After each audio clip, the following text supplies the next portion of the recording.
Little Tuesday night rendition. We're back. Tuesday, August 30th, 2016. You're listening to the Line Sports Talk Podcast. I'm your host, TL, my partner in crime, Joe Peeps. Joe, what's up, everybody? Just letting everybody know we got Tim. We're going to focus the whole show today on Tim Tebow's baseball workout. Just kidding. Before you tuned out, just kidding. I'm sure we just lost about 30 listeners right there. But I stopped paying attention. Yeah, we're not going to talk about Tim Tebow and his 60-yard dash. Just uninteresting, uncompelling. No, we're going to go. We're going to finish up where we started last night. We were talking about AFC champions and AFC division winners. Tonight we're going to knock out the NFC and just see what we can come up with. We'll have something to nice little reference point to come back to at the end of the year, and jump into all that too. So, Joe, what's up, man? We had some big things happen in the NFC today, which has taken the NFC North off the Vegas board. Just like the NFC East was yanked off the Vegas board on Saturday with the news of Mr. Romo going down. Yeah, I mean, that's almost predictable. I'm sorry to say, that's almost about as predictable as the sun rising each day. It's Tony Romo going down, but bad news is, you see, for the Minnesota Vikings, the purple guys, their teddy bear got the stuffing knocked out of him, it looks like. Yeah, he, from all accounts, they said that was a gruesome, that's the word I've seen thrown around now, PFT and some of the other programs out there have really called this a bad injury. Some guys on the field reportedly disturbed by how gruesome the injury was, so I'm just hoping the kid didn't break his leg. Medical staff hasn't offered up anything yet, so we don't know. By all accounts, so it's bad. It's not good. He goes down. Unfortunate. Hate to see that to such a young player, too. Yeah, sure, and that's what you really hope for, is you hope that this isn't anything that's career-threatening or the season, making it seem a little bit like the season might be shot at this point for Minnesota. But you hate to see anybody go down to an injury like that this early on in a career, in a season. But anytime they stop a practice, and that was the report that Mike Zimmer did stop the practice and send everybody in the locker room to the showers, that's a bad injury to your starting quarterback, and that can be demoralizing to a team. So if you've already had a draft out there and you've drafted Adrian Peterson, you took a flyer on Laquan Treadwell or on Mike Wallace. No, Mike Wallace isn't there anymore. Where did he go? He went to Baltimore. Stephon Diggs, yeah. Yeah, but Stephon Diggs is the other one there. Stephon Diggs had a real nice year last year with Bridgewater. They were starting to get some a little bit of rapport with each other. I think Who is the Vikings' backup? Do you know? Who's their backup? Yeah. No. Yeah, they're fucked. I don't mean to obviously a terrible thing that happened. I hope the kid the best, but yeah, to put it in the best terms, they're done. I don't know what I don't know how you come back from that unless the kid behind him turns out to be something special, but I don't know. I don't even know who he is. So I don't know. I'm actually digging through that right now. So yeah, that's the bad news today out of the NFC North. So the NFC North odds for division winners has been completely pulled off, as is the NFC East with the Romo injury. That changed things quite a bit there too. So we're going to talk about those divisions and just kick around some possible outcomes, but we really don't have too many numbers to go against as far as a professional gambling standpoint would go on that. We don't have those numbers. But I do know that it's bad for Minnesota. It's bad for Dallas as well. With the Romo injury, we didn't really shine any light on that yesterday either. But you know as well as I do, look, Dak Prescott's looked very nice in the preseason, but sorry, that doesn't count. Yeah, it's not gonna cut it just yet. Preseason is preseason. The precedent for preseason always is the Detroit Lions were 4-0 in 2008, the year they went 0-16. They were 4-0 in preseason. So preseason means absolutely nothing. The defenses aren't showing much. They're just they're not. You're facing vanilla schemes right now. Maybe you don't. I have to say though. Go ahead. No, you don't see a lot of blitzing. You don't see anything really exotic. It's all pretty basic stuff to see how guys react and picking up blocks, and it's just not the same that you'd see in an NFL come week one. I'm kind of distraught for the Vikings. This is a team that had an opportunity to at least challenge for that division, with the Bears probably being not very good this year. I think that's a two-team division with Green Bay and Minnesota. Yeah, it just sucks. I was watching a show where they had the wrestler Ryan Hollins on there, professional wrestler, and he was I don't know, apparently he's a big Chicago Bears fan. He predicted the Bears Super Bowl and a Jay Cutler MVP. Apparently steroids does affect the brain, and kids, it just if you're going to do it to to impress girls or whatever you're going to do, please reconsider, because that's kind of how you think and how you talk. Yeah, that knucklehead. Yeah. Sean Hill, the great Sean Hill, the great 36-year-old Sean Hill, is the backup quarterback in Minnesota. The third-string quarterback as of right now behind Sean Hill is Joel Stav. From Remember Wisconsin. him? I sure do. How could I forget Mr. Joel Stav from the Wisconsin Badger? Yeah. Oh, yeah. He has a good army. He's really good, and he loves them cheese curds. Yeah, it's just not a good situation for Minnesota. So, like I said, we're still going to talk a little bit about the NFC North, but there's really only one horse in that whole race to talk about, if you ask me. And it's not the Bears.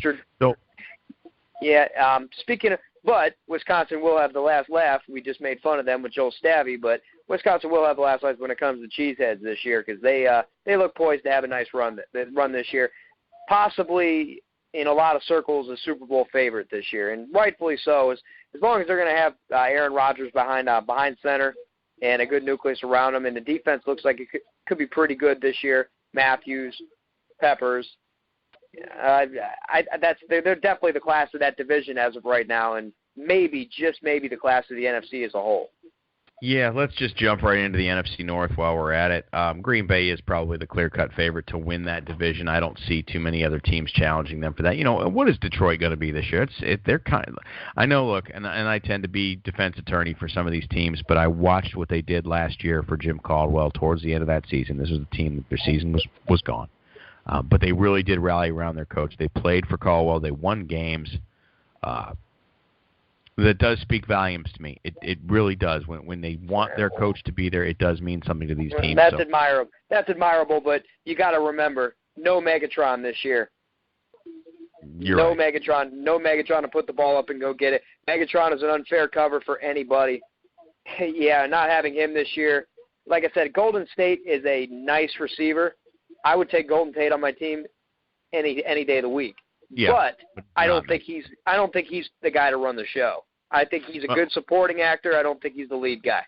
Well, you know, since the NFC North has been taken off the division winner board, I'm just going to drop a couple numbers on you. The Detroit Lions are at plus 2,200 to win the NFC. I don't think that's even a discussion worth having, because they're not winning the NFC. Well, no. I guess stranger things have happened in life, but no, absolutely not. They're not. Sure. They're not winning it. No the way. Bears are. Sorry, Ryan Hollins. The Bears are not winning the NFC East. They're not winning the NFC North.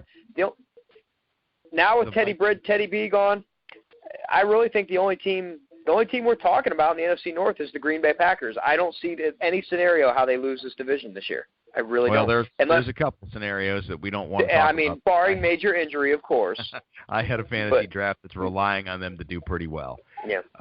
Barring major injury. Green Bay to win the NFC, they're plus 350. So a $100 wager will win you $350 if the Green Bay Packers win the National Football. If they win the conference, I'll be okay. I'm reading too much shit at one time. Yeah, Green Bay wins that division hands down. I think you and I can both can both agree about that. The question that what is Vegas doing right now? They're probably waiting for the final word on this injury. And if it is a season ender or even like a 10 to 12 week type injury for Bridgewater, there's a pretty good chance they're going to sit on this. Chances are, if you stop practice and players have legitimately come out and said they were disturbed by what they saw as far as an injury, chances are you're not coming back. You're not. No, they said it was a non-contact too. Just freak thing. Yeah. Yeah. I mean, it happens. He just planned it wrong. It does. It's happened to me before. I wasn't on a football field, but injuries happen, and that's too bad for him. I don't want to dwell on it all night. But so let's just say Green Bay walks away with the NFC North. Congratulations to Cheesehead and the Packer fan out there. That's just made that division a little bit easier to contend with. I don't think the Bears are worth a damn, as we said. Jeremy Langford, though, as much as I hate taking players on bad teams, he's looked pretty good in the preseason. Showed burst. He looked good last year when he had opportunities. Well, you got to figure. I mean, I don't know. I'm not saying the Bears are a top-flight organization. They haven't shown me that as of recently. But I can say they do seem confident to keep him and send Matt Forte packing. So. Yeah, they do. I think it was time for them to move on. I don't have a problem with Jeremy Langford. Where I really don't have a problem with him is if you can land him in 7th, 8th, 9th round, somewhere in the middle of the draft. If you get a Langford, he's going to be a bell cow there. John Fox in the past has liked the turnaround and hand-it-off approach to controlling the clock and winning football games. I don't think Jeremy Langford is the worst player on that team. Alshon Jeffrey is a special receiver. Depending on how Grumpy Cat Jay Cutler himself wants to perform this year, it's going to go hand in hand with Alshon Jeffrey. And then you've got Mr. Mystery on the outside, Kevin White, which that's going to be the key. Yeah. That'll be the key to the Chicago Bears and Alshon Jeffrey's season. If Kevin White can be productive or be good or be very good, then Alshon Jeffrey is not only a top-flight fantasy pick, but the Bears could make some noise. No, they could, but I just don't see it. I'm sorry. I just don't see it. That defense sucks. What I do also not see is Kevin White being special at all. He was a project coming out of college. And, again, why are you drafting projects in the first? He was a top 10 pick? Yeah. Yeah, he was in there, 8, he 7 was or 8. Definitely a top. I think he was 6 or 7, something like that. Yeah, he was up in there. And I remember at the time the Raiders were discussing Kevin White or Amari Cooper, and all the talking heads said, the Raiders are, I think it was Mel Kiper himself. They're going to take Kevin White. And I said, why would you take this kid from West Virginia he's a project?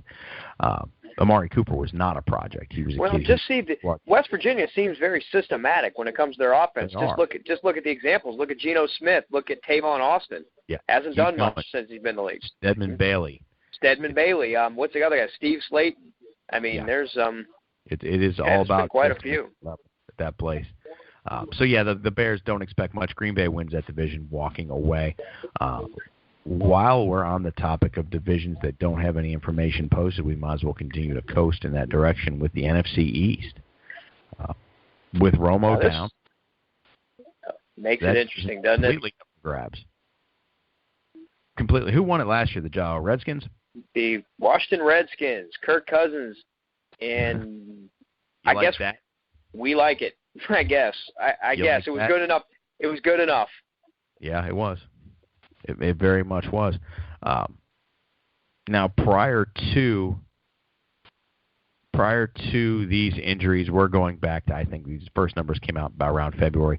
Dallas was at plus 240, so was Washington to win this division. The Giants were actually the favorite to win it at plus 175.